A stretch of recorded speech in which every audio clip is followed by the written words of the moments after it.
पूरे बिहार में यही वो जगह है जहां जर्जीस साहब की सबसे पहली तकरीर पूरे बिहार में कहीं हुई थी तो यही हुई थी तीतवारी में, जब मौलाना तौहीद साहब ने हमको यहाँ बुलाया था। वक्त भी था, सोचिए कि उस दौर से लेकर अब तक कितना साल का अरसा गुजर चुका है, और पूछा जाए तो इतने सालों के अरसे में हमारे दरमियान चेंजिंग क्या आई है, हमारे दरमियान तब्दीली क्या आई है। न जहेज में कमी आई, न शादियों में सादगी आई, बल्कि उस जमाने के हिसाब से जहेज लिया और दिया जाता था, और आज के जमाने में उस जहेज में इजाफा और हो गया है। उस जमाने में साइकिल की डिमांड ज्यादा थी, आज के जमाने में मोटरसाइकिल की डिमांड यानी बढ़ा है। एक लंबा अरसा गुजर चुका है मेरे भाइयों, तकरीरें और जलसे और जुलूस, रोजाना इश्तिहार देख लो, रोजाना पम्फलेट देख लो, रोजाना इजलास देख लो, लेकिन सुधार कितना है ये हर इंसान अपने गरीबान में मुंह डालकर देखे और अऊज़ु बिल्लाहि मिनश शैतानिर रजीम, बिस्मिल्लाहिर रहमानिर रहीम।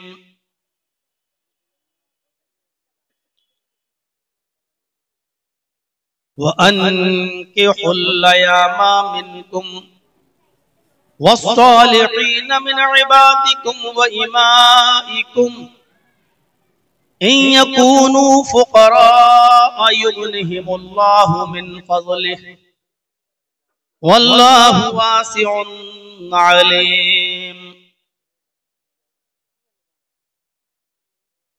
रब्बि इश्रह ली सदरी व यस्सिर ली अमरी वहलुल उक़दतम मिन लिसानी यफ़क़हू क़ौली।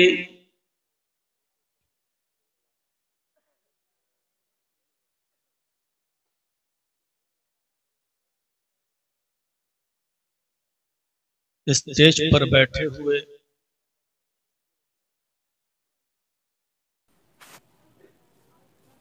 इंतहाई मुअक्कर उलमाए किराम,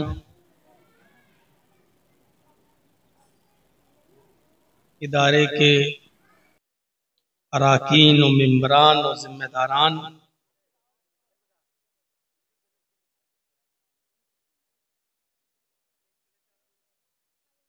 तीतवारी जिला कटिहार उसके अतराफ व अकनाफ से तशरीफ लाए हुए मुअज़्ज़ज़ सामईन हज़रात,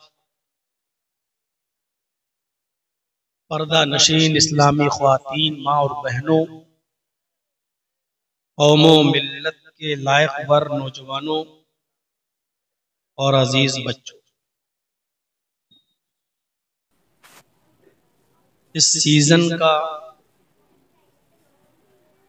ये पहला इजलास है जो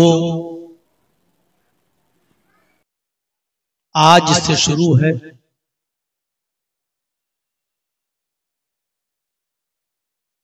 और पूरा सीजन ये इजलास फिर चलता रहता है। रात के 1:30 बजे तक मुख्तलिफ उलमा को आपने सुना, उनकी खूबसूरत तकरीरों से आप महजूज हुए। अल्लाह रब्बुल आलमीन हम सबको सुनने से ज्यादा अमल करने की तौफीक अता फरमाए।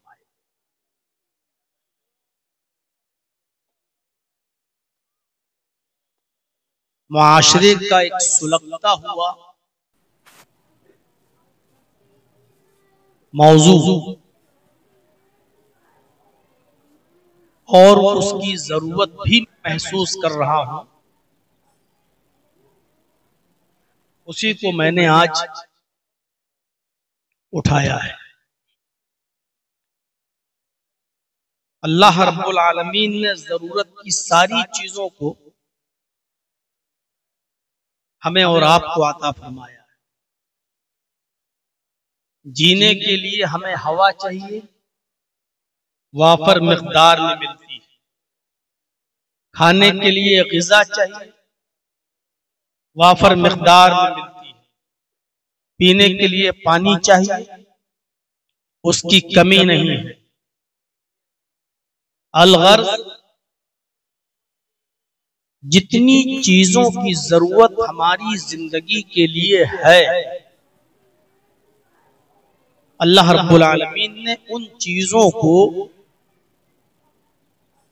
हमारे पैदा होने से पहले ही इस दुनिया के अंदर एक वाफर मिकदार में उसको पैदा कर। जब एक बच्चा अपने माँ के पेट से बाहर आता है तो उसको किसी चीज की जरूरत कमी महसूस नहीं होती है। जिस चीज की जरूरत पड़ती है वो सब चीजें उसके लिए इस दुनिया में पहले से मुहैया होती है। यहां तक कि माँ की पिस्तान का सूखा हुआ दूध जो अब तक खुश्क था, सूखा था, बच्चे की पैदाइश के बाद माँ की पिस्तान से दूध भी आने लगता है, बच्चे को उसकी कमी भी महसूस नहीं होगी। यह है निजामे खुदाबंदी जो एक बहुत बेहतरीन तरीके से चलता है। फिर अल्लाह रब्बुल आलमीन ने एक मर्द के लिए औरत और एक औरत के लिए मर्द की जरूरत को पूरा करने के लिए एक दूसरे को एक दूसरे का मोहताज बना दिया। मर्द के अंदर औरत की ख्वाहिश और औरत के अंदर मर्द की ख्वाहिश को रखा है खाने और पीने की तरह। जिस तरीके से अल्लाह ने आजाद नहीं छोड़ा कि तुम जो चाहो खाओ, नहीं, हलाल रिज़्क खाओ, मेहनत की कमाई से कमा कर खाओ। और हर चीज नहीं खाना है, जो चीजें हमने तुम्हारे लिए हलाल की हैं तुम्हें वो चीजें खाना है। इसी तरीके से अल्लाह रब्बुल आलमीन ने मर्द के लिए औरत को और औरत के लिए मर्द को पैदा किया। उसके लिए भी एक जायज रिश्ता रख दिया है कि निकाह के जरिए तुम इनको अपने ऊपर एक दूसरे को हलाल कर सकते हो। यहां पर भी अल्लाह रब्बुल आलमीन ने एक सिस्टम मुतय्यन किया है। जैसे हर चीज नहीं खा सकते हो, हर चीज नहीं पी सकते हो, ऐसे ही अपनी जरूरत दुनिया की हर औरत से पूरी नहीं कर सकते हो। जिस तरीके से खाने और पीने की चीजों में एक बाउंडेशन है, एक लिमिट है, उसी तरीके से अपनी जायज ख्वाहिशात को पूरा करने के लिए भी एक लिमिट मुतय्यन कर दी है। और निकाह का, शादी का एक बेहतरीन तरीका नाफिज कर दिया है, जिसके जरिए मर्द औरत से और औरत मर्द से अपनी जरूरत को पूरा कर सकती है। लेकिन शादी इस्लाम ने इतना जरूरी बताया है और उसकी अहमियत पर लोगों को उभारा है। समाज और सोसाइटी के लोगों को इस बात की तरफ आमादा किया है कि अपने मुआशरे में, अपने समाज में किसी भी बेब्याहे को, किसी भी ऐसे शख्स को जिसका निकाह न हुआ हो, आप अपने मुआशरे और सोसाइटी में उसको मत रहने दें। ढूंढ ढूंढ कर, तलाश कर करके उनका निकाह कराओ, उनकी शादी कराओ। ये समाज की और सोसाइटी की जिम्मेदारी है। ये करिए की, बस्ती की, गांव की, शहर की और पूरे समाज की जिम्मेदारी है। क्योंकि बेब्याहा इंसान, बेनिकाह वाला इंसान जिसकी शादी नहीं हुई, चाहे वो मर्द हो या औरत, मुआशरे के अंदर, समाज के अंदर उसकी जात से फितना फैल सकता है, फसाद बर्पा हो सकता है। इस बात की तरफ अल्लाह तबारक व तआला ने इशारा किया। मैं वो आयत आपके सामने पढ़ना चाहता हूं। उस आयत के अंदर हम ये देखें कि किस तरीके से अल्लाह रब्बुल आलमीन उभार रहा है समाज और सोसाइटी को। वअनकिहुल अयामा मिनकुम वस्सालिहीन मिन इबादिकुम व इमाइकुम। आए समाज वालों, आए सोसाइटी वालों, आए मोहल्ले वालों, आए करिए वालों, आए गांव वालों, आए बस्ती वालों, तुम्हारे समाज में, तुम्हारे दरमियान, तुम्हारे बीच में जो भी बेनिकाह वाले लोग, चाहे वो लड़के हो या लड़की, मर्द हो या औरत, जिनकी शादियां नहीं हुई हैं, जिनके निकाह नहीं हुए, जो बेनिकाहे हैं, तुम उनका निकाह करा दो। अल्लाह रब्बुल आलमीन ने यहां नौजवानों को हुक्म नहीं दिया कि तुम शादी कर लो। बस्ती वालों को, करिए वालों को, गांव वालों को, समाज वालों को, जिस मुआशरे में हम और आप रहते हैं, उस मुआशरे को, समाज को अल्लाह ने कहा कि तुम देखो कि तुम्हारी बस्ती में कौन गैर शादीशुदा है, जो बालिग हो चुके हैं, चाहे वो लड़का हो या लड़की, मर्द हो या औरत, अमीर हो या गरीब, जो भी गैर शादीशुदा हैं, तुम उनका निकाह करा दो, तुम उनकी शादियां करा दो। इससे अंदाजा लगाइए शादी की अहमियत देखिए कितनी ज्यादा है। अल्लाह समाज को कितना पाकीज़ा बनाना चाहता है, कितना साफ सुथरा रखना चाहता है। ये तो हुक्म दिया है समाज को और सोसाइटी को, बस्ती को, गांव को, कि तुम उनका निकाह करवाओ। और एक और हुक्म, वस्सालिहीन मिन इबादिकुम व इमाइकुम, गुलामों में से और लौंडियों में से। अरब के अंदर गुलाम चलते थे। आज के जमाने में गुलाम और लौंडी का दौर खत्म हो गया है। उस जमाने में गुलाम और लौंडी चलते थे। बाजार लगता था बाकायदा, उस बाजार में लड़के बेचे जाते थे, लड़कियां बेची जाती थी। उनको, जिस लड़के को हमने खरीद लिया, जिस आदमी को खरीद लिया, वो जिंदगी भर के लिए हमारा गुलाम हो गया, क्योंकि हमने खरीद लिया। जिस लड़की को खरीदा वो हमारी लौंडी हो गई, हमारी बांदी हो गई। उस जमाने के अंदर ये आयत नाज़िल हुई और अल्लाह ने उन गुलामों और लौंडियों के बारे में भी फरमाया कि शादी की जरूरत तो सबको है, हर मर्द को है, हर औरत को है, एक दूसरे की जरूरत तो सबको है। तो समाज का सबसे कमजोर तबका जो है वो गुलाम का तबका होता है, लौंडी का तबका होता है। अगर तुम्हारी नजर उन गुलामों पर पड़े और लौंडियों पर पड़े, जो समाज का सबसे कमजोर तबका है, तो इन गुलामों में से, इन लौंडियों में से भी जो नेक लोग हो, जो साले लोग हो, तुम उनका भी निकाह करा दो, उनकी भी शादियां करा दो, यानी बगैर शादी के किसी को न रहने दो। अब बताओ शादियों में गुलाम आदमी क्या खर्च करेगा? जर्जीस साहब तो खुद किसी की गुलामी कर रहे हैं, तो अपनी शादी में हम क्या खर्च कर पाएंगे?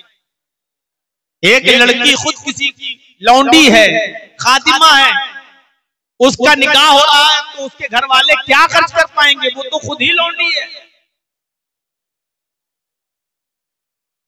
अल्लाह फरमाता है कि उन गुलामों की भी और उन लौंडियों की भी शादी करा दो जो नेक है, सालेह। और आगे बहुत जबरदस्त बात कही अल्लाह ने, यकूनू फुकरा, अगर ये फकीर होंगे, गरीब होंगे, तंगदस्त होंगे, मुफलिस होंगे, इनके पास खर्चा उठाने और पैसा खर्च करने की गुंजाइश नहीं होगी, तंगदस्त होंगे, तो इससे भी मत घबराओ। युगनिहिमुल्लाहु मिन फज़ली, अल्लाह इनको अपने फजल से गनी कर देगा, अल्लाह इनको अपने फजल से अमीर बना देगा, मालदार कर देगा। यानी गरीबी की वजह से कोई शादी करने से रह जाए, ये सबसे बड़ा जुल्म होगा उस तबके पे। आज हम शादी इसीलिए तो नहीं करते हैं ना, अरे अपने पैरों पे खड़े हो जाएंगे तब करेंगे, जब कमाने लगेंगे तब करेंगे, जब हमारे हाथ में कुछ होगा तब हम करेंगे। यही सोच तो आज हमारी हो गई है ना। यहाँ अल्लाह कह रहा है यकूनू फुकरा, निकाह तुम करा दो, ये मत सोचो कि ये फकीर है, ये गरीब है, ये तंगदस्त है, ये बदहाल है, ये अपनी बीवी को क्या खिलाएगा, जब इसकी शादी हो जाएगी तो उस लड़की को क्या खिलाएगा, क्या पिलाएगा, क्या पहनाएगा। यकूनू फुकरा, अगर ये फकीर होंगे, तंगदस्त होंगे, गरीब होंगे, युगनिहिमुल्लाहु मिन फज़ली, तो अल्लाह उनको अपने फजल से गनी कर देगा, अल्लाह उनको अपने फजल से अमीर बना देगा। शादी कराना तुम्हारा काम है, बस निकाह कराना समाज और सोसाइटी का काम है, उनको खिलाना और पिलाना ये अल्लाह रब्बुल आलमीन के जिम्मे है। ये मत सोचो कि ये होने वाली बीवी को क्या खिलाएगा। ये झमेले तो हमने पाले हैं कि इतना सोना होना चाहिए, इतना चांदी होना चाहिए, इतना जहेज होना चाहिए, इतना बैंक बैलेंस होना चाहिए। ये तो हमने और आपने ये झमेले पाले हैं, ये खुराफातें तो हमने और आपने अपने समाज में जन्म दिए, वरना शादी और निकाह के लिए तो ये झमेले नहीं होते। अगर ये गरीब होंगे, तंगदस्त होंगे, तो अल्लाह रब्बुल आलमीन अपने फजल से इनको गनी कर देगा। वल्लाहु वासिउन अलीम, अल्लाह बड़ी वुसअत वाला और बहुत जानने वाला है। वुसअत तो अल्लाह देता है, हमारे और आप की हालत नहीं है कि हम किसी को अमीर बना सकते हो, किसी को गरीब कर सकते हैं। अल्लाह वुसअत वाला है, अल्लाह गनी कर देगा अपने फजल करम से। गरीबी किसी के निकाह में रुकावट न बने, ना लड़के के निकाह में, ना लड़की की निकाह में। कोई लड़की वाला ये ना सोचे कि हम अपनी बेटी को क्या देंगे, हमारी बेटी, हमारे पास तो कुछ नहीं, हमें बेटी के हाथ गीले करना है, कैसे जाएगी ये, हम कैसे इसका निकाह करेंगे। ये गरीबी की वजह से समाज में कोई लड़की बैठी न रहे। आप अंदाजा लगा सकते हैं, कुरान की इस आयत ने सारे झमेले खत्म कर दिए, कितना ज्यादा निकाह को भरा है। इन चीजों पर गौर करो। सबसे पहले अल्लाह ने कहा कोई भी कुंवारा लड़का और कुंवारी लड़की बेनिकाह के नहीं रह जाए, जैसे ही वो बालिग हो उनका निकाह करा दो। दूसरी बात कही, अगर गरीब तबका समाज का गुलाम तबका, कमजोर तबका है, जिसके पास पैसे नहीं है, दौलत नहीं है, जो मजदूरी करता है, रोज कमाता है, रोज खाता है, इस वजह से अगर वो बैठा रह जाए और निकाह न करे कि हमारे पास कुछ नहीं, उन गुलामों के भी और उन लौंडियों के भी निकाह करा दो। और उसके बाद फिर अल्लाह तबारक व तआला ने फरमाया है कि फकीरी रुकावट न बने, गरीबी रुकावट न बने, तुम निकाह करा दो, अल्लाह उनको अपने फजल से अमीर कर देगा, अल्लाह अपने फजल से उनको गनी कर देगा। मुस्नद अहमद की एक रिवायत है बड़ी दिलचस्प। एक सहाबी अल्लाह के नबी के पास आए और आकर कहा कि अल्लाह के रसूल, बहुत तंगदस्ती है, बहुत गरीबी है, कुछ नहीं है मेरे पास, मैं कोई काम करना चाहता हूं, कोई काम बता दीजिए मुझे, मैं करूं। घर में बिल्कुल गरीबी की वजह से बहुत बुरे हालात हमारे गुजर रहे हैं। तो अल्लाह के नबी जनाब मोहम्मद रसूलुल्लाह सल्लल्लाहु अलैहि वसल्लम ने उससे पूछा, क्या तुम्हारा निकाह हो गया है? अब गौर से सुनिए, अल्लाह के रसूल पूछते हैं क्या तुम्हारी शादी हो गई, क्या तुम्हारा निकाह हो गया? तो वो सहाबी कहने लगे नहीं अल्लाह के रसूल, मेरा निकाह नहीं हुआ, मेरी शादी नहीं हुई। तो आपने उससे कहा कि तेरे घर में बरकत आए तो कैसे आए, तेरी तो शादी नहीं हुई है, तुम गरीबी की शिकायत लेके मेरे पास आए हो, जाओ निकाह कर लो, शादी कर लो। कहा कि अल्लाह के रसूल शादी करने से घर में बरकत हो जाएगी। कहा हाँ जाओ। वो सहाबी गए और उन्होंने निकाह कर लिया। अब गौर से सुनिएगा, जब निकाह कर लिया तो 1 हफ्ते के बाद आए, 15 दिन के बाद आए, 15 दिन के बाद कहा अल्लाह के रसूल निकाह कर लिया है। आपने कहा कुछ हालात सुधरे? अल्लाह के रसूल और बुरे हालात हो गए। आपने निकाह करा दिया, हम फंस गए। अरे अभी कम से कम आजाद थे, थोड़ा बहुत तो जो मिलता था खा लेते थे, अब तो शादीशुदा हूं, जो मुझे मिलता था वो बीवी को खिला देता हूं, और मैं तो अब कुछ नहीं मिल रहा मुझे, अब तो बीवी की भी जिम्मेदारी हो गई है और हालात वैसे के वैसे। अब कोई काम बताइए अल्लाह के रसूल, अब तो शादीशुदा हो गया हूं, बड़ी तंदस्ती है मेरे घर में। अल्लाह के नबी ने थोड़ी देर सोचा और सोचने के बाद आपने उनसे फरमाया, ऐ नौजवान एक काम करो, तुम एक निकाह और करो। कहा अल्लाह के रसूल आप क्या कह रहे हैं, एक शादी कर ली मैंने, अंजाम देख लिया, अब आप कह रहे हैं एक और कर लो। आपने कहा नहीं नहीं नहीं, जरूर कुछ दाल में काला, पता नहीं खैरो बरकत कैसे नहीं हो रही। शादी के बाद तो बीवी खैरो बरकत लेके आती है, एक औरत खैरो बरकत के दरवाजे खोल देती है, फिर क्या बात है तुम्हारे घर में बरकत नहीं? नहीं तुम एक और शादी। ठीक है आप कह रहे हैं तो आपकी बात गलत थोड़ी होगी, मैं कर लेता हूँ एक और शादी। इमाम अहमद अपनी मुस्नद में नकल करते हैं उस सहाबी ने एक और निकाह किया। अब 1 हफ्ते के बाद ही चले आए, 2 बीवी के मालिक बन गए, 1 हफ्ते के बाद फिर चले आए। अल्लाह के नबी ने पूछा कहो क्या हाल है, सर नीचे कर। आपने कहा कोई बरकत नहीं हुई। तो अल्लाह के रसूल आप बरकत की बात कर रहे हैं, यहां हरकत बंद होने वाली है, अटैक न पड़ जाए मुझे, मामला बड़ा गंभीर हो गया। अब तो 2-2 बीवी की जिम्मेदारी है, पहले से कुछ नहीं था और आपने एक और शादी करा दी। अल्लाह के रसूल जब घर पे आता हूं तो बीवियों की सुनना पड़ता है, और बाहर जाता हूं तो कोई काम नहीं मिलता, मुझे कोई काम बताइए वरना ये दोनों बीवियां मेरी खबर ले लेंगी। अब मुझे काम बताइए, आप ही ने कराया है दोनों शादी, आप ही रास्ता निकालिए। आपने थोड़ी देर सोचा और थोड़ी देर ठहरने के बाद, सोचने के बाद कहा नौजवान मेरा मशवरा है कि तुम एक शादी और करो।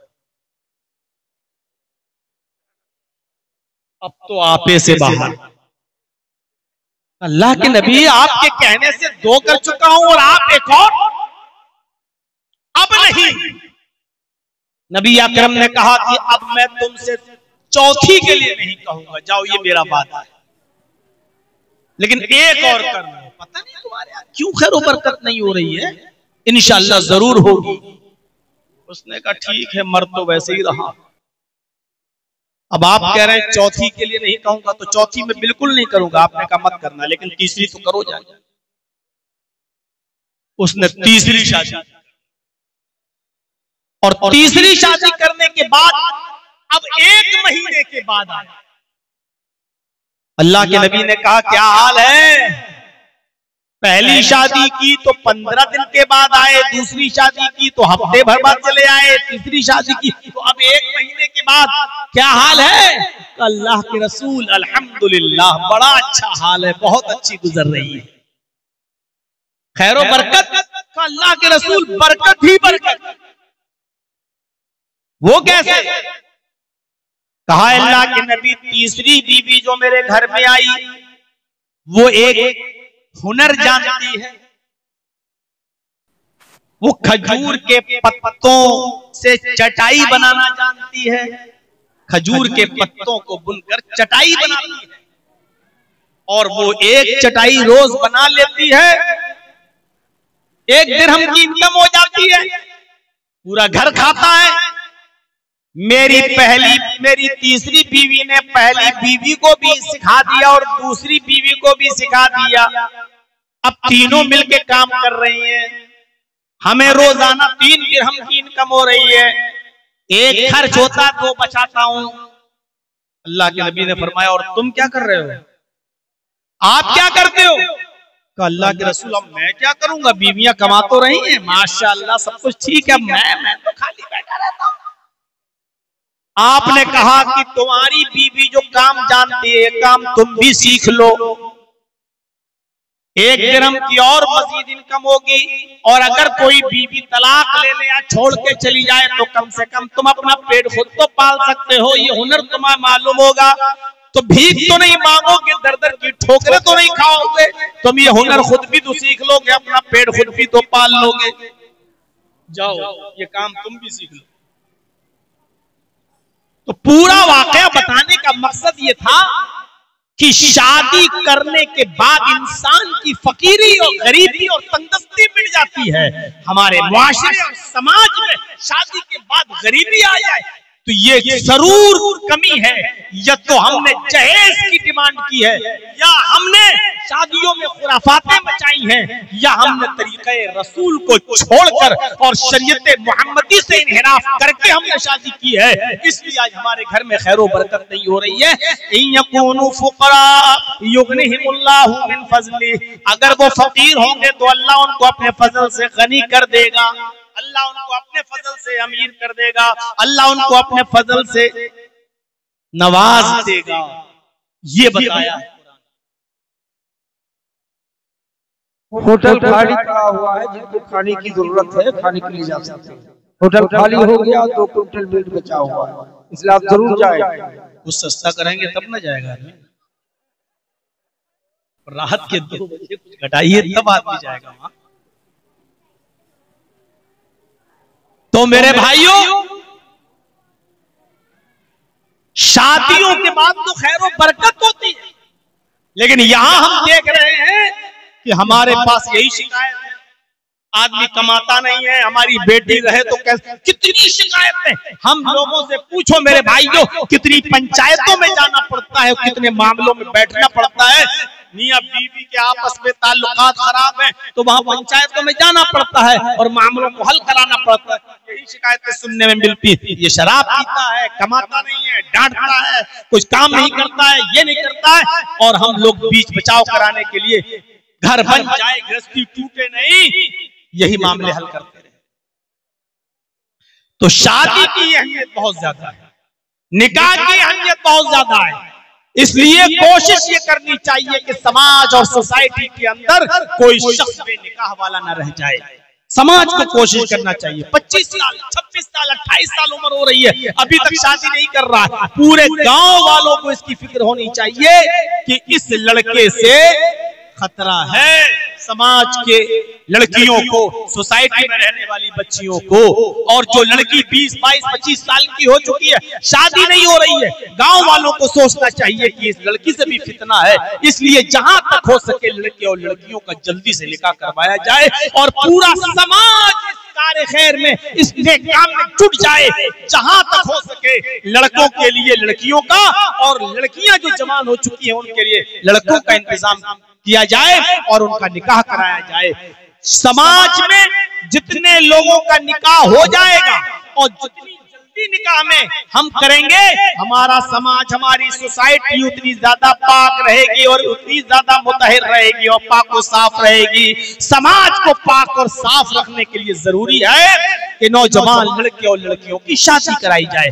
अल्लाह के नबी जनाबे मोहम्मद रसूलुल्लाह सल्लल्लाहु अलैहि वसल्लम ने फरमाया, नौजवानों को क्या हुक्म दिया, शादी का मकसद क्या है?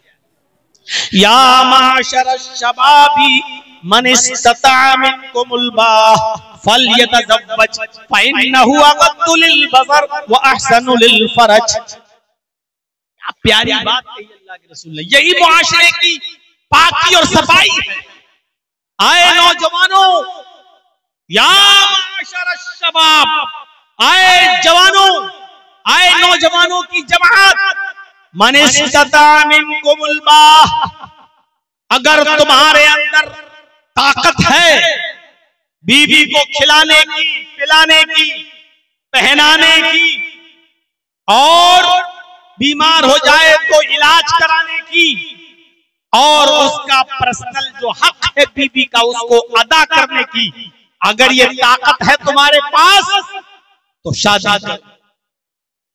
देखिए निकाह में क्या चीज बताई जा रही है, ये ताकत होनी चाहिए। बस बस खिलाने की, पिलाने की, बीमार हो जाए तो इलाज की, कपड़ा देने की, और उसका जो पर्सनल हक है बीवी का उसको अदा करने की। ये नहीं का इतना सोना हो, इतनी चांदी हो, इतने जेवरात हो, इतने कपड़े हो तब जाकर निकाह होगा, ये नहीं कहा।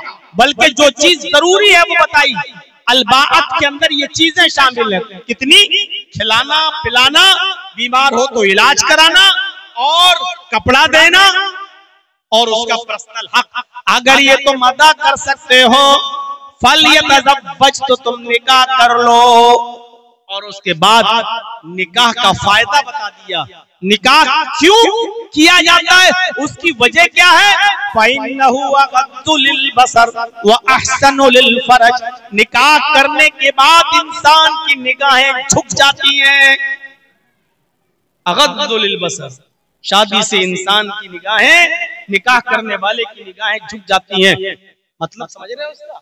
इसका मतलब यह है कि जब वो शादी कर लेता है तो दूसरों की माँ, बहन और बेटियों पर गलत नजर नहीं डालता। शादियां करने से निगाहें झुक जाती हैं।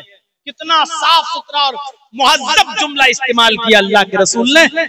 निकाह करने से, शादी करने से निगाहें झुक जाती हैं। निगाह झुकने का मतलब यह है कि कौम और समाज के अंदर जो लड़कियां, जो माएं, बहनें, बेटियां हैं, उनकी तरफ वो ताक झांक नहीं करता। फ़इन्नहु अग़द्दु लिलबसर, शादी करने के बाद निगाहें झुक जाती हैं। दूसरों की माँ, बहन, बेटियां उसके शर से महफूज हो जाती हैं। और दूसरा फायदा वो अहसनु लिलफरज, और शादी करने के बाद निकाह करने वाले की शर्मगाह की हिफाजत भी होती है। यानी फिर वो गलत जगह पर मुंह नहीं मारता फिरता है। शादी के बाद ये पाकीज़ा रिश्ता उसके साथ हो जाता है। मेरे साथियों गौर कीजिए निकाह पर कितना उभारा है। अभी आएंगी बातें आगे कि निकाह में क्या होना चाहिए, और निकाह में कितनी सादगी होनी चाहिए, और निकाह के अंदर जरूरी चीजें क्या क्या हैं। और हमारे समाज में 25 साल से ज्यादा का अरसा हो चुका है मेरे भाइयों तकरीरें करते हुए, और पूरे बिहार में यही वो जगह है, यही वो जगह है जहां जर्जीस साहब की सबसे पहली तकरीर पूरे बिहार में कहीं हुई थी तो यही हुई थी तीतवारी में, जब मौलाना तौहीद साहब ने हमको यहाँ बुलाया था। वक्त भी था।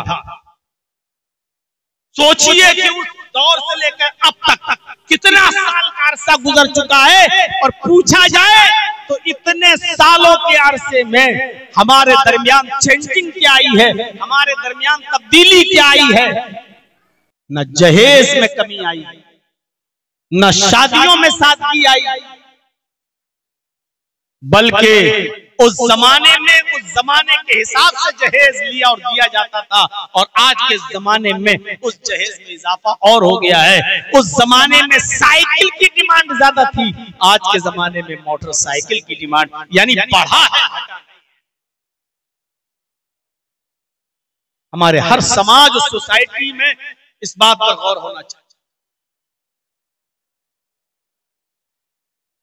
क्या चीजें देखना चाहिए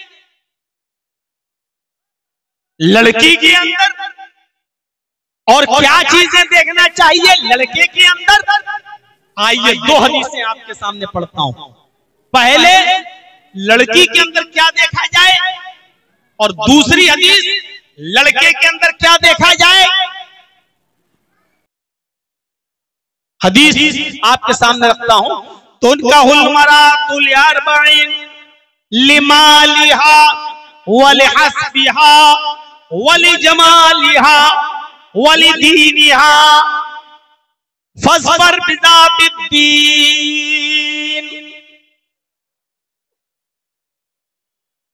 आमतौर पर लड़कियों के अंदर ये चार चीजें देखी जाती हैं। जिनको देखकर लोग शादियां करते हैं तो उनका हुलमरातुल अर्बईन लिमालिहा, माल देखकर शादी करते हैं, क्या मिलेगा। और सबसे पहले माल का ही जिक्र हुआ, क्योंकि आज सबसे पहले यही चीज देखी जा रही है, मिलेगा क्या। और एक मिसाल देता हूं मैं, अक्सर थोड़ी सख्त है लेकिन कहना पड़ता है। जैसे कुत्ते की नजर हड्डी पर होती है, ऐसे ही कुछ लड़के के माँ बाप की नजर लड़की के बाप के माल पर होती है।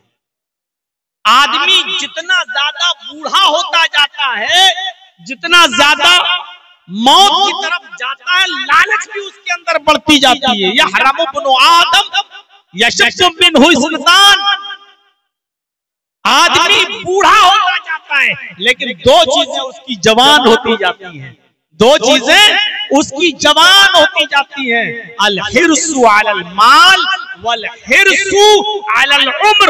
उसकी उम्र बढ़ जाए ये उसको बढ़ता, लालच बढ़ता रहता है, और 2-4 साल जी लूं, अल हिर्सु अलल माल, माल आ जाए मेरे पास, ये भी तो उसकी ख्वाहिश बढ़ती रहती है।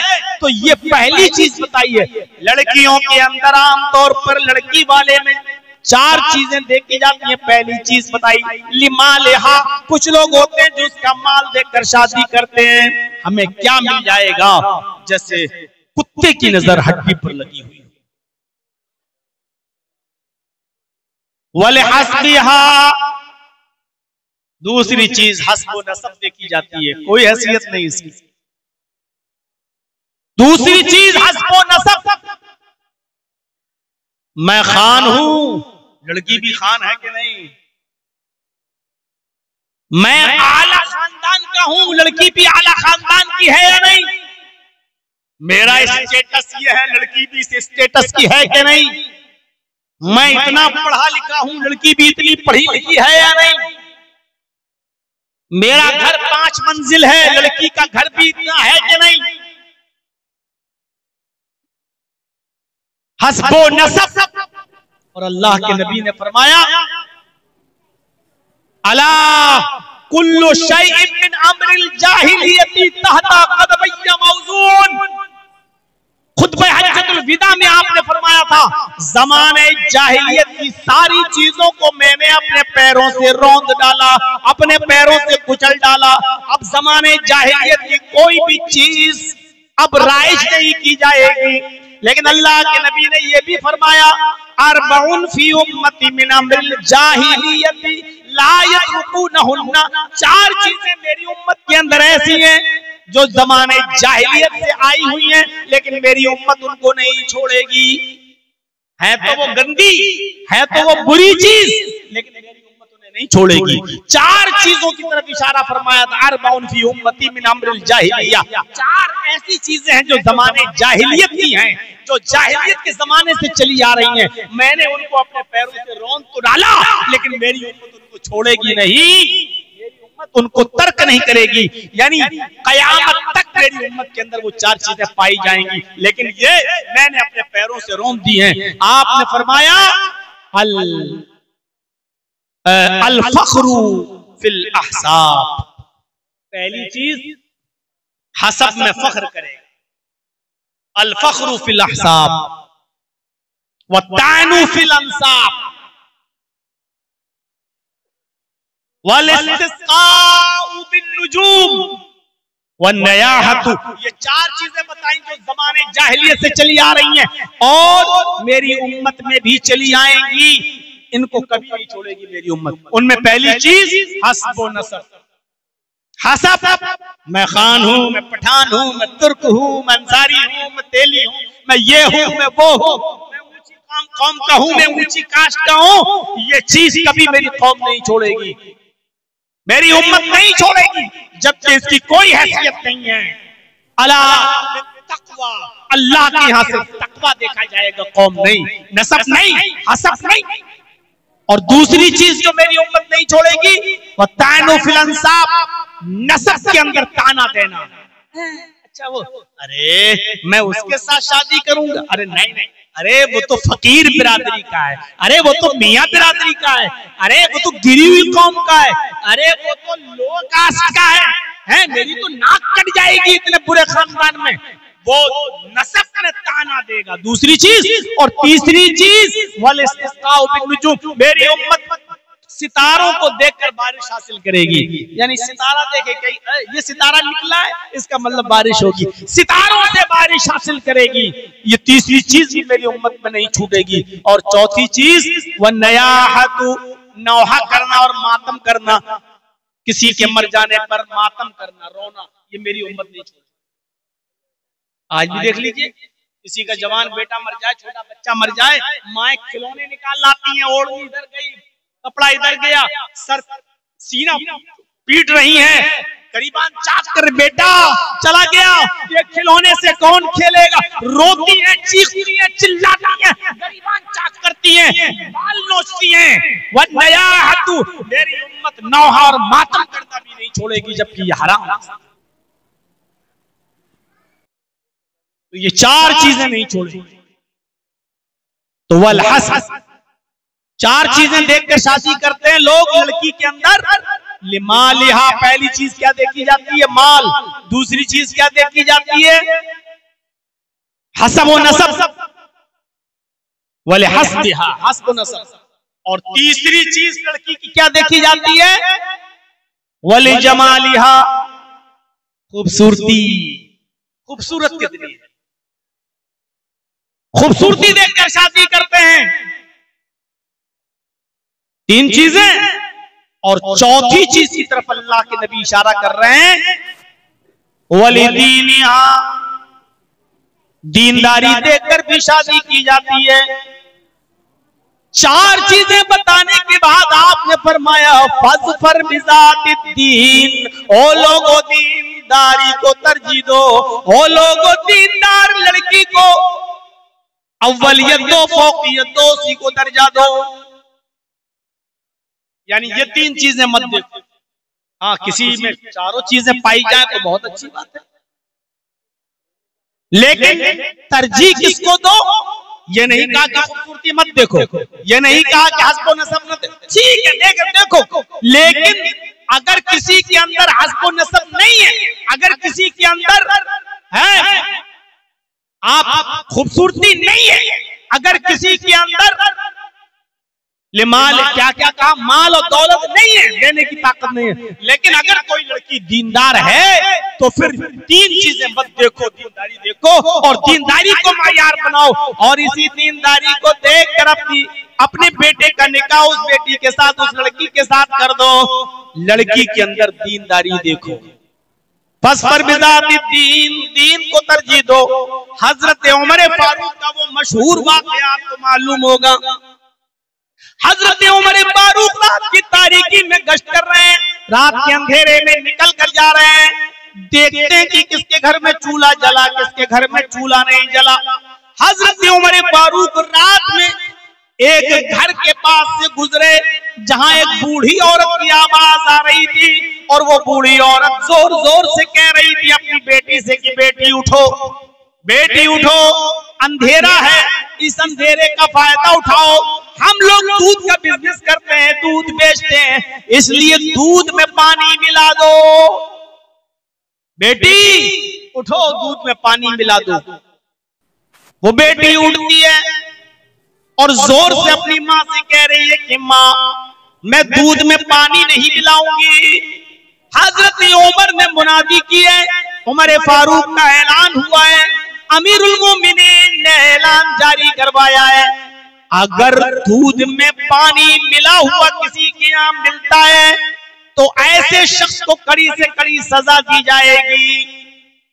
माँ कहती है बेटी, उमर थोड़ी देख रहे हैं, इस रात के अंधेरे में उमर को क्या पता, तो दूध में पानी मिला, मुझे तेरी शादी कराना है, तेरे लिए अच्छा लड़का देखना है, हमारे पास गरीबी और गुर्बत की वजह से हम तेरे हाथ पीले नहीं कर पा रहे हैं, मुझे तेरा रिश्ता भी तो करना है, इसलिए इस काम के अलावा कोई और काम भी तो नहीं है हमारे पास।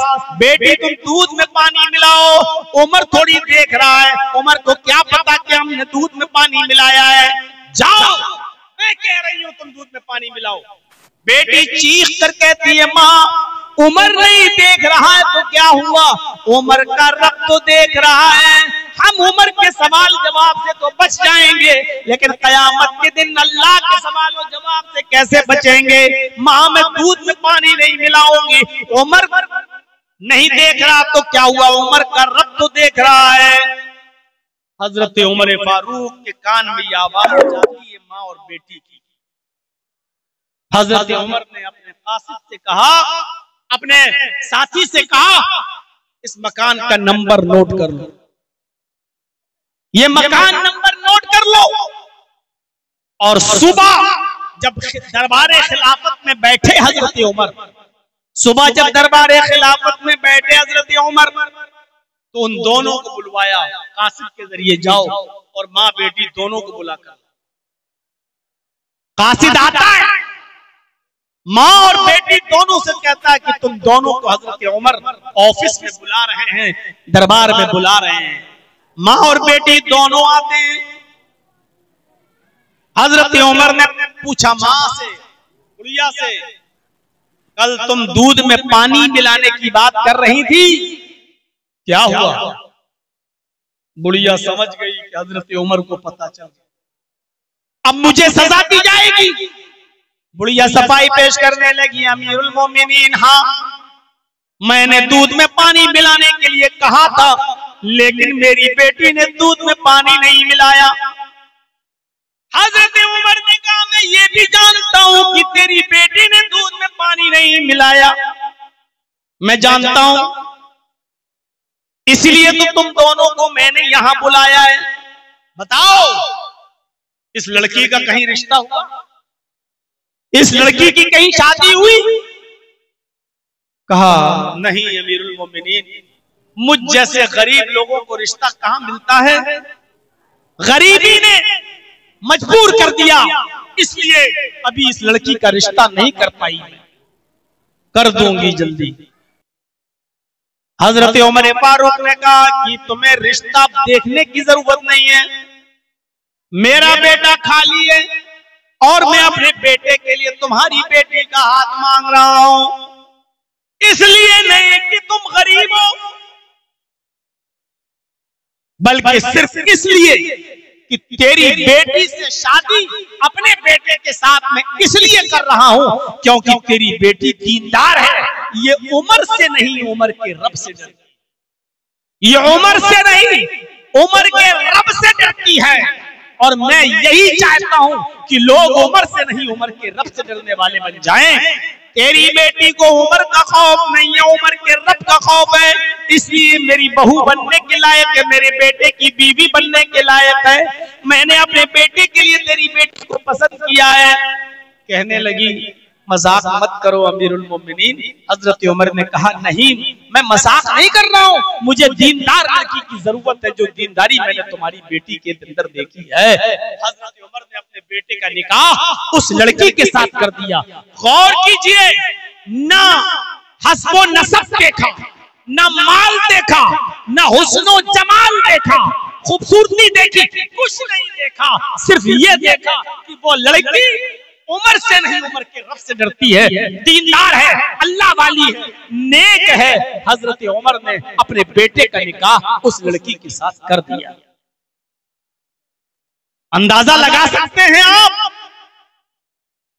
खैर और बरकत आए कहां से आज हमारे घरों में। हमने दीनदारी को मायार बनाना छोड़ दिया है। ये तो लड़के वालों को हुक्म है कि लड़की के अंदर दीनदारी देखो।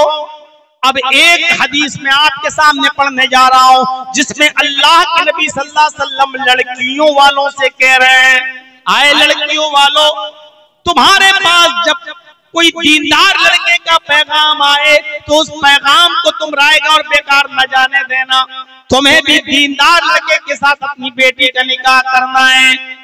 इज़ा ख़तब इलैकुम मन तर्ज़ौना दीनहु व खुलुक़हु, इज़ा ख़तबा इलैकुम मन तर्ज़ौना दीनहु व खुलुक़हु फज़व्विजूहु इल्ला तफ़अलूहु तकुन फितनतुन फिल अर्ज़ि व फ़सादुन अरीज़। ये है वो हदीस। अल्लाह के नबी जनाब मोहम्मद रसूलुल्लाह सल्लल्लाहु अलैहि वसल्लम ने लड़कियों के माँ बाप से फरमाया, लड़कियों के माँ बाप को हुक्म दिया, आए लड़कियों वालों, आए लड़कियों के वली, आए लड़कियों के सरपरस्तों, आए लड़कियों के माँ बाप, जब तुम्हारे पास तुम्हारी बेटी के लिए, तुम्हारी बेटी से रिश्ते के लिए किसी लड़के का पैगाम तुम्हारे घर पे आए और वो लड़का दीनदार हो और वो लड़का बाखलाक हो, हैं, बाखलाक हो, तर्ज़ौना दीनहु व खुलुक़हु, उस लड़के का दीन और उसका अखलाक तुम्हें पसंद आ जाए, यानी उस लड़के की दीनदारी में तुम्हें कोई शिकायत नजर ना आए, उस लड़के के नेक होने में और बाखलाक होने में तुम्हें कोई कमी नजर ना आए, तो आए लड़कियों वालों, अपनी बेटी का निकाह उस लड़के के साथ कर दो, उसका पैगाम अपने घर से खाली मत जाने देना, उस लड़के का पैगाम अपने घर से खाली मत लौटाना, उसके इरादे को मत तोड़ना, उसके पैगाम को मत लौटाना। हस्बो नसब देखते हुए, अपनी स्टैंडर्ड देखते हुए उस दीनदार लड़के के साथ अपनी बेटी का रिश्ता ठुकरा मत देना, अपनी बेटी का निकाह उस लड़के के साथ कर देना। फज़व्विजूहु, अपनी बेटी का निकाह उसके साथ कर देना। और फिर वार्निंग दी, केयरफुल किया, इल्ला तफ़अलूहु तकुन फितनतुन फिल अर्ज़ व फ़सादुन अरीज़। आए लड़कियों के माँ बाप, आए लड़कियों वालों, अगर उस लड़के का पैगाम तुम्हारे घर से खाली चला गया, अगर तुमने अपनी बेटी का निकाह उस दीनदार लड़के से नहीं किया, तो जमीन के ऊपर फितना फैल जाएगा। तकुन फितनतुन फिल अर्ज़, जमीन पर फितना फैलेगा, व फ़सादुन अरीज़, और लंबा चौड़ा फसाद बर्पा हो जाएगा। यानी दीनदार लड़के तुम्हें नहीं मिलेंगे, तो बदकिरदार बदकमाश लड़कों से जब तुम अपनी लड़कियों का निकाह करोगे तो जमीन में फितने देखोगे, तलाक के फितने और फसाद तुम जमीन के ऊपर देखोगे। इसलिए दीनदार लड़के का पैगाम अगर तुम्हारी बेटी के साथ तुम्हारे घर पे आ जाए तो तुम्हें उसको नाउम्मीद नहीं लौटाना है, उसको हर हाल में तुम्हें अपनी बेटी का निकाह उस लड़के के साथ कर देना। लीजिए साहब, कितना हुक्म है लड़कियों वालों को। अब साहब कहोगे हाँ लड़का तो नेक है, नमाजी है, ताज्जुद गुजार है, बहुत अच्छा है, अखलाक भी अच्छा है, लेकिन मेरे स्टेटस का नहीं है, मेरी लड़की इतनी पढ़ी लिखी, उस आदमी के साथ निकाह करेंगे, इसके साथ गरीब है, हम इसके साथ निकाह नहीं कर सकते। अगर उस लड़के की दीनदारी तुम्हारी समझ में आ रही है, अगर उस लड़के का अखलाक समझ में आ रहा है, तो उसका पैगाम लौटाने का कोई हक नहीं है। इल्ला तफ़अलूहु तकुन फितनतुन फिल अर्ज़, अगर तुमने ऐसा न किया और पैगाम लौटा दिया, अपनी बेटी का निकाह उसके साथ नहीं किया, तो जमीन में फितना फैल जाएगा, तो फसादुन अरीज़, और लंबा चौड़ा फसाद।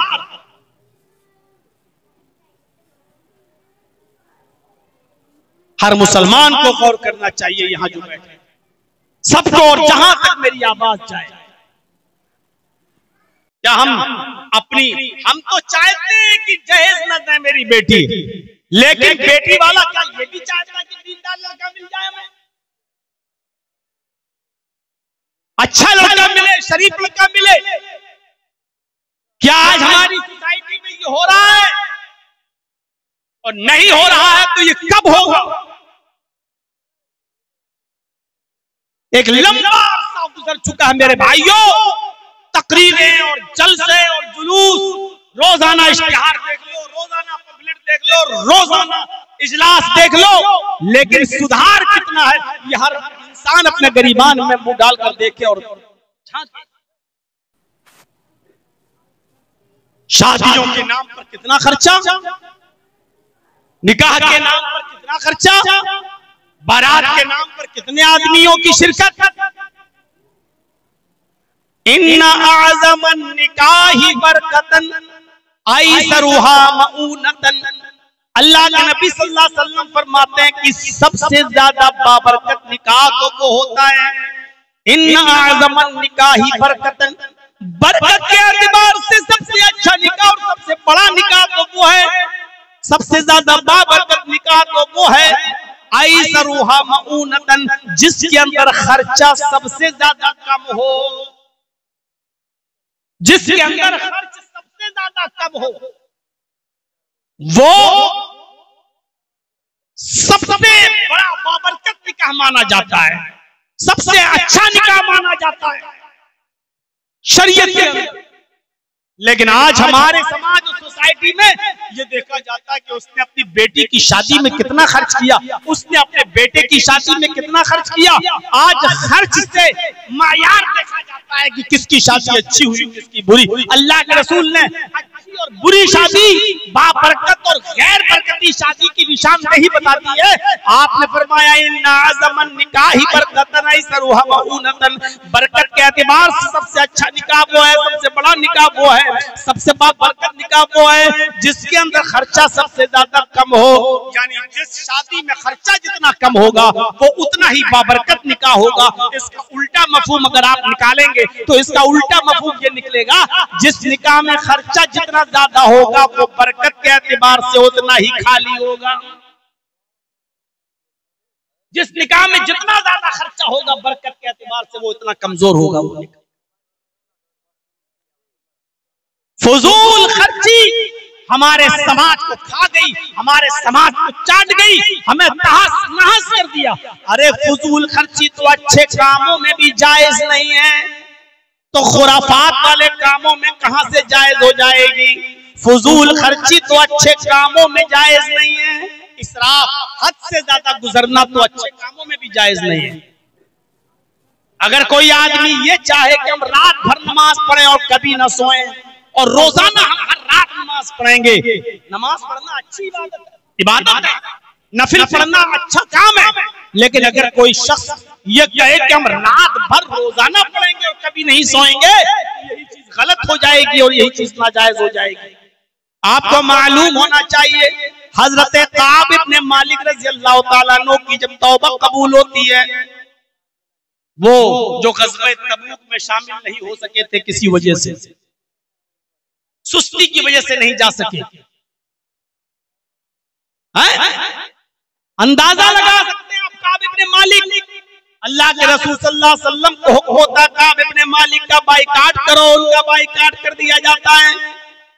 2 महीने तक उनका बाइकाट रहता, 50 दिन तक उनका बाइकाट रहता है। फिर एक दौर आता है कि मस्जिद से भी उनको हुक्म दिया जाता है कि आप मस्जिद में भी नहीं आएंगे। लोगों को हुक्म दिया जाता है कि कोई भी आदमी सलाम का जवाब नहीं देगा, काब इब्ने मालिक से मुसाफा नहीं करेगा, हाथ नहीं मिलाएगा। काब इब्ने मालिक के ऊपर क्या गुजर रही थी। फिर एक दिन आता है इन 50 दिनों में कि काब इब्ने मालिक को हुक्म होता है कि अपनी बीवी से अलग हो जाओ। कहने लगे अल्लाह के नबी क्या मैं अपनी बीवी को तलाक दे दूं? फरमाया नहीं, तलाक मत दो, बस अपनी बीवी से खिदमत ना लो, अपनी बीवी को से अलग रहो। न पानी मंगवा सकते हो, न खाना अपने पास मंगवा सकते हो, आप अपनी बीवी से भी बात नहीं कर सकते हो। उन्होंने अपनी बीवी को अपने मायके भेज दिया। 50 दिन इन हालत में गुजरता है। हजरत काब इब्ने मालिक कहते हैं कि मेरे लिए ये 50 दिन इतनी मुश्किल से गुजरे कि मैं सोचता था जमीन फट जाए, मैं इसके अंदर धंस जाऊं, मैं जिंदा क्यों। कभी मैं किसी से सलाम करता था तो कोई मेरे सलाम का जवाब भी नहीं देता था, क्योंकि अल्लाह के नबी सल्लल्लाहु अलैहि वसल्लम ने लोगों को मना कर दिया था। 50 दिन के बाद उनकी तौबा कबूल होती है और अल्लाह ताला ने वही नाजिल की।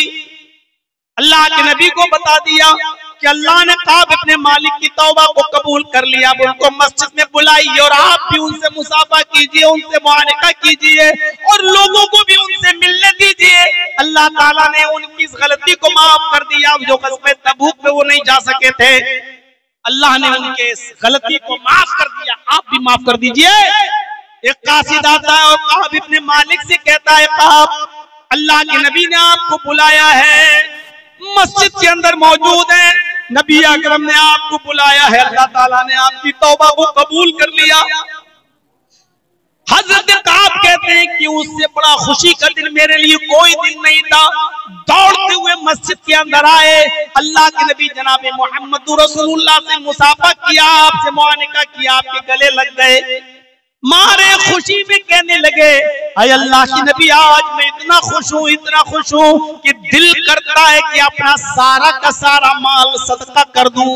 सदका करना कितनी बड़ी इबादत है, सदका करना कितना अच्छा काम है, सदका करना कितना अच्छा काम है। लेकिन अल्लाह के नबी सल्लल्लाहु अलैहि वसल्लम ने फरमाया, अमसिक अलैका बाज़ मालिक, आए काब इब्ने मालिक, तुम अपना सारा का सारा माल सदका नहीं कर सकते हो, सारा का सारा माल अल्लाह की राह में खैरात नहीं कर सकते हो। अपने पास कुछ माल रोक लो ताकि तुम दूसरों के सामने हाथ न फैलाते फिरो, तुम दूसरों के सामने भीख न मांगते फिरो। हजरत काब इब्ने मालिक कहते हैं, जब मेरी तौबा कबूल हुई तो मैंने अल्लाह के रसूल से कहा, आज मैं इतना खुश हूं कि मैं अपना सारा का सारा माल अल्लाह की राह में सदका करना चाहता हूँ। सदका करना अच्छा काम, लेकिन अल्लाह के नबी ने यहाँ पर भी उनको रोक दिया और फरमाया कि सारा का सारा माल सदका नहीं कर सकते, यानी तुम फकीर बन जाओगे, मोहताज बन जाओगे। जब अच्छे काम में फजूल खर्ची जायज नहीं है, अच्छे काम के अंदर इसराफ जायज नहीं है, तो शादियों में, ब्याह के अंदर और दीगर नाजायज कामों के अंदर फजूल खर्ची करना कहां से जायज हो जाएगा। हम अपने मुआशरे पर नजर डालें, हम अपने समाज पर नजर डालें, हम अपनी सोसाइटी पर नजर डालें, हम बुरे कामों में फजूल खर्ची कर रहे हैं, जबकि इसराफ फजूल खर्ची तो अच्छे कामों में भी जायज है। साद इब्ने अबी वक्कास का मामला सुना होगा, और न सुना हो तो सुनिए। साद इब्ने अबी वक्कास की एक ही बेटी थी, साद इब्ने अबी वक्कास की एक ही बेटी थी, बीमार हो गए। अल्लाह के नबी उनकी अयादत के लिए उनके घर पहुंचे। जब अल्लाह के नबी साद इब्ने अबी वक्कास से उनके मिलने के लिए, अयादत के लिए उनके घर पहुंचे तो बड़े खुश हुए साद इब्ने अबी वक्कास, और कहने लगे, अल्लाह के नबी सल्लल्लाहु अलैहि वसल्लम, मेरी एक ही बेटी है और अल्लाह का शुक्र है कि अल्लाह ने मुझे बहुत माल से नवाजा है, अल्लाह ने मुझे बहुत दौलत से नवाजा है, मेरे पास किसी चीज की कमी नहीं है, इसलिए मैं अपना सारे के सारे माल की वसीयत करना चाहता हूँ। क्या मैं अपने सारे माल की वसीयत कर दूं?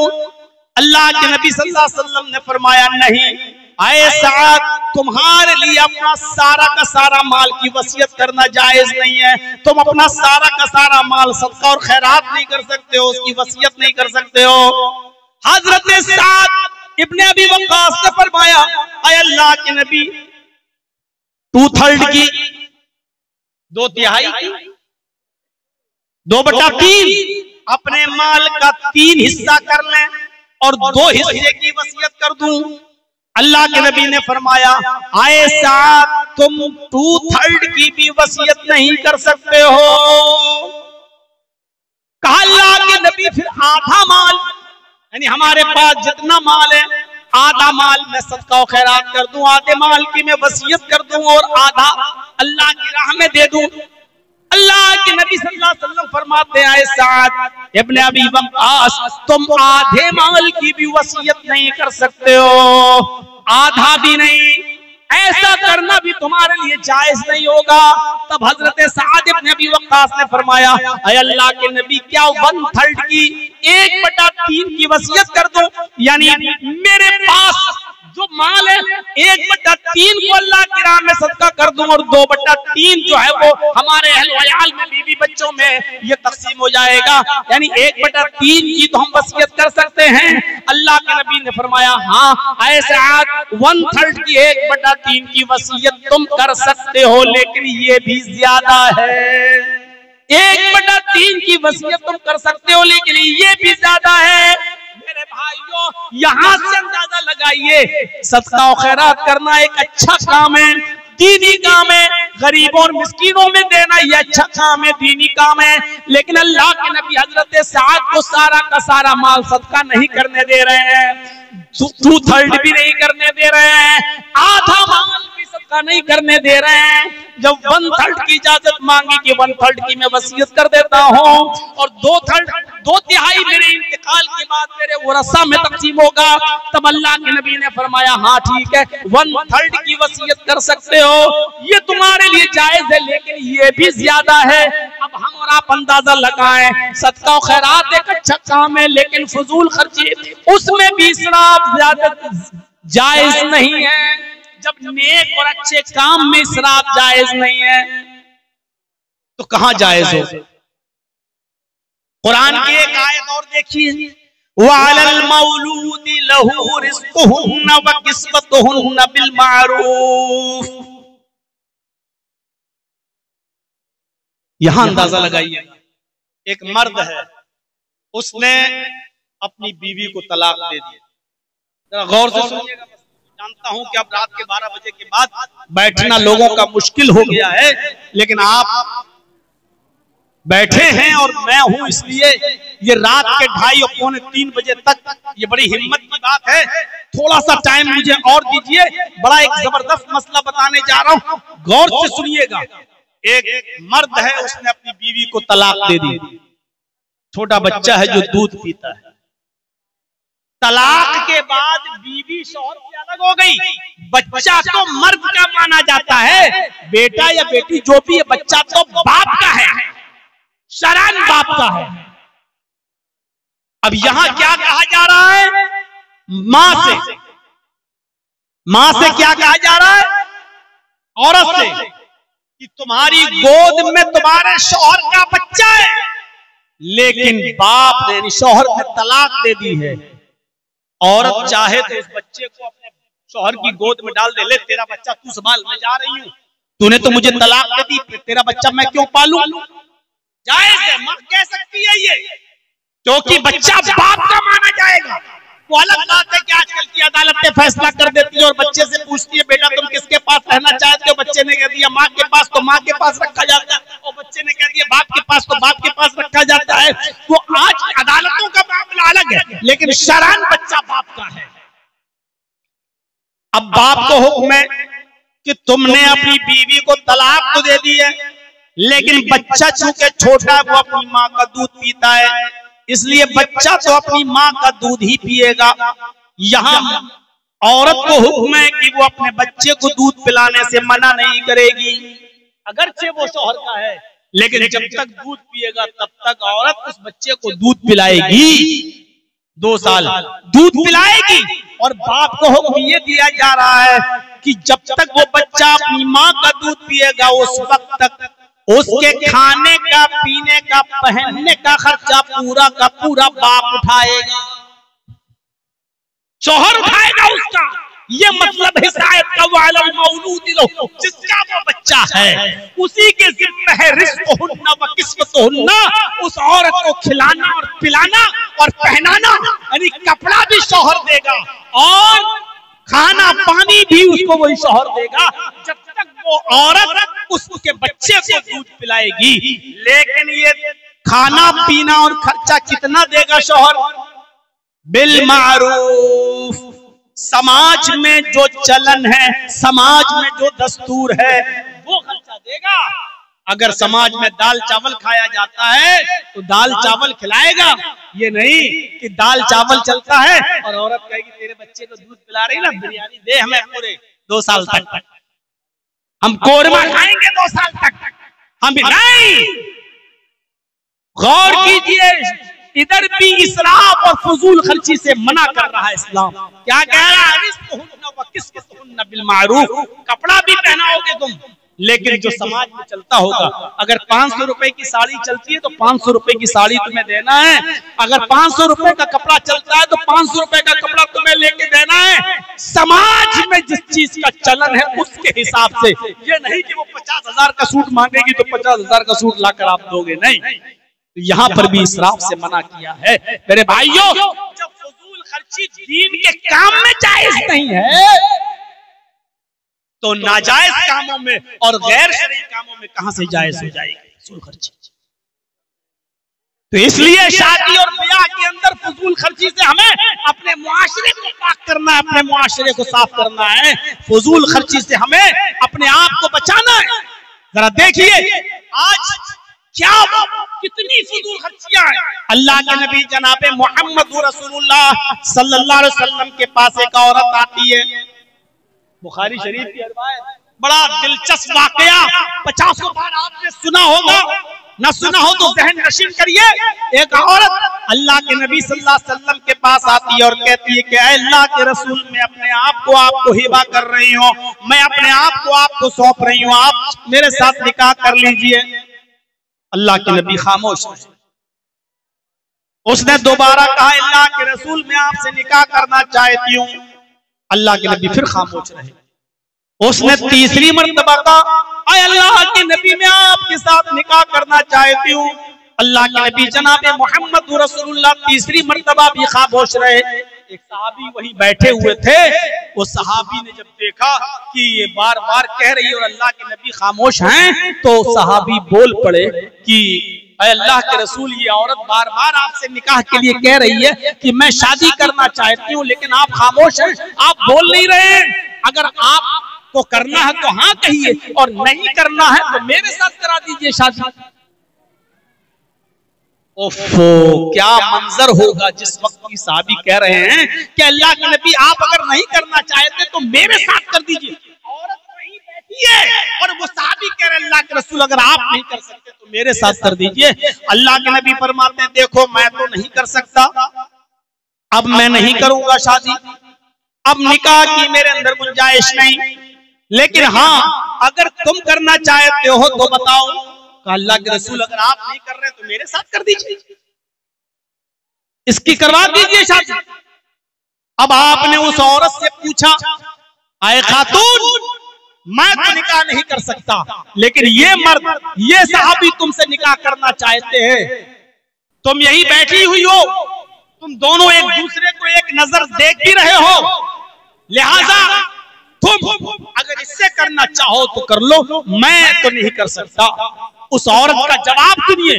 उस औरत ने कहा कि अल्लाह के नबी, आई तो थी मैं आपके लिए निकाह की गर्ज से, निकाह के मकसद से, लेकिन अगर आप नहीं करना चाहते हैं तो मेरा निकाह इसके साथ कर दीजिए, मैं करने को तैयार हूं, मैं जरूरतमंद हूं। अल्लाह के रसूल, मुझे घर बसाना है, मेरे माँ बाप नहीं है, इसलिए मुझे किसी की बीवी बनना है, मुझे अपना घर बसाना है। आप नहीं कर रहे हैं तो इसके साथ मेरा निकाह करा दीजिए। जब उस औरत की इजाजत हो गई तो अल्लाह के नबी जनाब मोहम्मद रसूलुल्लाह सल्लल्लाहु अलैहि वसल्लम ने उस सहाबी से कहा, चलो ठीक है, ये औरत तुम्हारे साथ निकाह करने के लिए तैयार है, इसको दोगे क्या, मेहर क्या दोगे इसको? भाई औरत है, निकाह होगा, मेहर दोगे, क्या दोगे? कहने लगा अल्लाह के नबी, मेहर में देने के लिए तो मेरे पास कोई चीज नहीं। हदीस के अल्फाज है, मा इंदी शैउन, अल्लाह के नबी मेरे पास कोई चीज नहीं है देने के लिए। अल्लाह के नबी ने फरमाया, घर जाओ, कुछ तलाश करो, कुछ मिल जाए तो लेकर आओ। वो सहाबी घर जाते हैं, तलाश करते हैं, लेकिन उनको अपने घर में भी कुछ नहीं मिला। आते हैं और कहते हैं कि माँ वजदतु शैअन, अल्लाह के रसूल, मुझे अपने घर में कुछ नहीं मिला, मेरे पास कुछ नहीं है इसको देने के लिए। घर में कुछ नहीं और शादी करना चाह रहे हैं।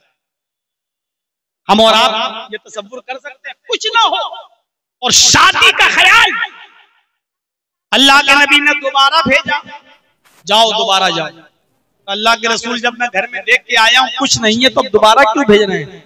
आपने कहा, इल्तमिस खातमम मिनल हदीद, लोहे की अंगूठी मिल जाए तो वही ले आओ, वही दे दो इसको मेहर में। अरे कुछ तो दोगे। वो सहाबी गए और दोबारा अपने घर जाने के बाद लोहे की अंगूठी को तलाश करते हैं, लेकिन उनके पास इतना भी नहीं कि लोहे की अंगूठी मिल जाए। वो आते हैं और कहते हैं, माँ वजदतु खातमम मिनल हदीद, अल्लाह के रसूल, लोहे की अंगूठी भी मुझे नहीं मिली, मैं लोहे की अंगूठी भी नहीं दे सकता, मेरे पास देने के लिए लोहे की अंगूठी भी नहीं है। अल्लाह के नबी सोच में पड़ गए, कहने लगे तुम्हारे पास कुछ भी नहीं है, लोहे की अंगूठी तक नहीं दे सकते हो, बताओ फिर सही मेहर में दोगे क्या? कुछ भी नहीं है तुम्हारे पास। कहने लगा अल्लाह के रसूल एक चीज है मेरे पास, अगर वो मेहर देने में काम आ जाए तो मैं तैयार हूँ। आपने कहा क्या? अब उसने जो चीज बताई उसको सोच के आप दंग रह जाएंगे। इंदी इज़ार, अल्लाह के रसूल मेरे पास एक लुंगी है, एक लुंगी है, जब मैं सोता हूँ तो उस लुंगी को पहन लेता हूँ, जब मैं सोता हूँ तो उस लुंगी को बांध लेता हूँ। यानी नई लुंगी नहीं है, पुरानी लुंगी है, सोते वक्त में पहन ले। आपने कहा ठीक है वही लुंगी इसको दे दे, पुरानी।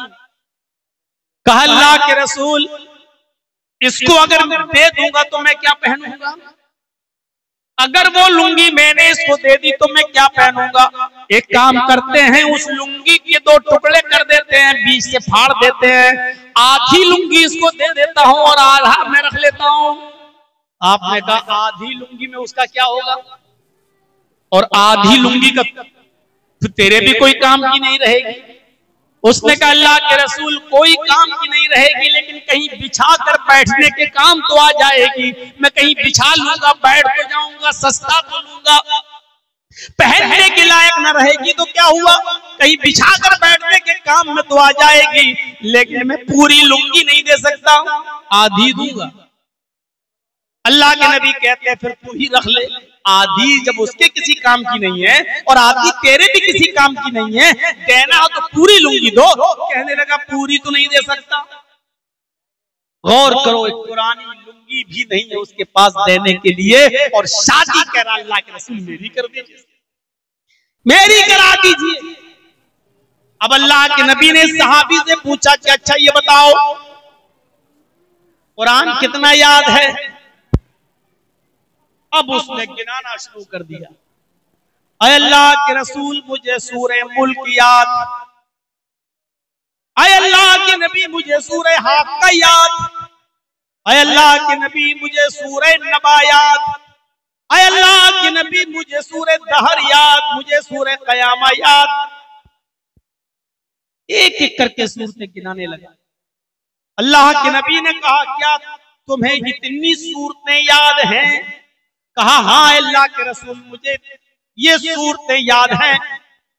आपने फरमाया क्या ये सूरतें तू अपनी होने वाली बीवी को याद करा देगा? क्या यही सूरतें तू इस औरत को जो तेरी बीवी बनने जा रही है क्या तू उसको याद करा देगा? कहने लगा हाँ। आपने उस औरत से पूछा क्या खातून तेरे होने वाले शौहर के पास माल देने को कुछ नहीं है, लेकिन कुरान की इतनी सूरतें उसको याद है, अगर मैं उन्हीं सूरतों को मेहर बना दूं और तेरा शौहर तुझे ये सूरतें याद करा दे तो क्या तू इसी को मेहर मानने के लिए तैयार है? क्या इसी को तू कबूल करने के लिए तैयार है? क्या इसी को तू एक्सेप्ट करने के लिए तैयार है?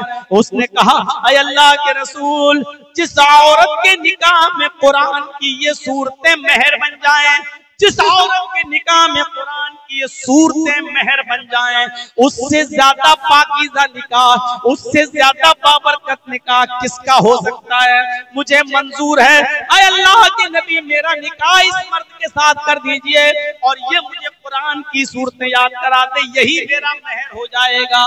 तब अल्लाह के नबी जनाब मोहम्मद रसूलुल्लाह ने उस आदमी का निकाह पढ़ाया, उस औरत के खुदा वली बन गए और उसका निकाह कराकर उस औरत को वहीं रुखसत कर दिया। ये सादगी है इस्लाम के अंदर, ये संजीदगी है इस्लाम के अंदर। न बारात का पता, न मेहंदी का पता, न उबटने का पता, न 400 और 500 आदमियों की 200-300 आदमियों की बारात का ठिकाना। मेरे भाइयों वहीं बैठे बैठे मामला हल हो गया और निकाह कर दिया गया और रुखसती भी हो गई। न लड़के को जहेज लेना पड़ा, न लड़की को जहेज देना पड़ा। ये है इस्लाम की संजीदगी, ये है इस्लाम की सादगी। इसीलिए निकाह पर जोर दिया है इस्लाम ने कि गरीबी हाय न हो और रुकावट न बने, किसी गरीब को भी ये कहने का मौका नहीं मिलना चाहिए कि गरीबी की वजह से मेरा निकाह नहीं हो रहा है। किसी गरीब लड़की को ये कहने का मौका ना मिले कि मेरे माँ बाप के पास माल नहीं जिसकी वजह से हम शादी नहीं कर रहे हैं। गौर करो, इस लड़की का तो बाप नहीं है, इसकी माँ नहीं है, इसका भाई नहीं है, लेकिन फिर भी इसका निकाह हुआ और वली अल्लाह के रसूल बन गए, लेकिन निकाह हुआ। मेरे भाइयों, इस्लाम में हर लड़की को निकाह की इजाजत है। सिर्फ माल मत देखिए और दौलत मत देखिए। मुआशरे में शादी को इतना आसान करिए, निकाह को इतना आसान करिए कि कोई भी कुंवारा लड़का और कोई भी कुंवारी लड़की बाकी न रह जाए। यही समाज को पाक और साफ रखने का सबसे बेहतर तरीका है। उम्रें बढ़ाना, 30-30 साल की उम्र तक पहुंचकर शादियां न करना मेरे भाइयों मुआशरे को डेंजर पोजीशन में छोड़ने के मुतरादिफ है। यह याद रखना, समाज में जो लोग 28-30 साल के और शादियां नहीं हो रही हैं, बुरा मानिएगा, समाज के लोगों को खतरा महसूस होना चाहिए ऐसे लोगों से, और ऐसी लड़कियों से भी खतरा महसूस होना चाहिए जो 25-25, 30-30 साल की हो गई और अभी तक निकाह नहीं कर रहे हैं। इनकी जिम्मेदारी बनती है समाज के ऊपर और सोसाइटी के ऊपर कि वो निकाह कराएं। मेरे भाइयों, मैं एक 26 पर बैठा था और तकरीबन 1.5 घंटा हो गया। 2 मिनट के बाद काफी है, आप लोग भी यहाँ से रुखसत हो रहे हैं, पंडाल भी अब खाली होता है, क्योंकि इतनी रात तक अब कोई बैठता नहीं है और सुनता नहीं है। मैं 15 मिनट के लिए आपको वक्त देता हूँ स्टेज पर बैठकर, यानी तकरीबन 3 बज जाएगा, 3:15 तक, 3:10 तक मैं बैठूंगा। और आपसे गुजारिश है कि इस इदारे के लिए आपको जो ताउन करना है मेरे हाथ पर भी आप करते जाएं। आपने बहुत प्यार किया दिया मेरे भाइयों की, इतने वर्षों से अभी तक मुझे भूले नहीं है। 26, 27, 28 साल का जमाना गुजर गया और अब तक आप मुझे बराबर सुनते आ रहे हैं। अल्लाह ताला ये मोहब्बत बरकरार रखे। आप मेरे हाथ में क्या देते हैं, अपनी मोहब्बत को सबूत दीजिए। हम अल्लाह से दुआ करते हैं कि अल्लाह अमीन हमारी खताओं को माफ फरमा दे, हमारे गुनाहों को बख्श दे, हम जमीआ मुसलमानों पर रहम फरमा, इस इदारे को दिन दुनिया और रात चौगनी तरक्की अता फरमा। बार इलाह हमारे नौजवान लड़कों के लिए शादियों में आसानियां पैदा फरमा दे, उनको दीनदार लड़कियां अता फरमा दे, और हमारी गरीब बच्चियों के लिए भी शादियों में आसानियां पैदा फरमा दे। ऐ अल्लाह उनको दीनदार रिश्ते अता फरमा दे। इलाहुल आलमीन हमें जब तक जिंदा रख, इस्लाम पर जिंदा रखना, जब हमारा खात्मा हो तो ईमान पर हमारा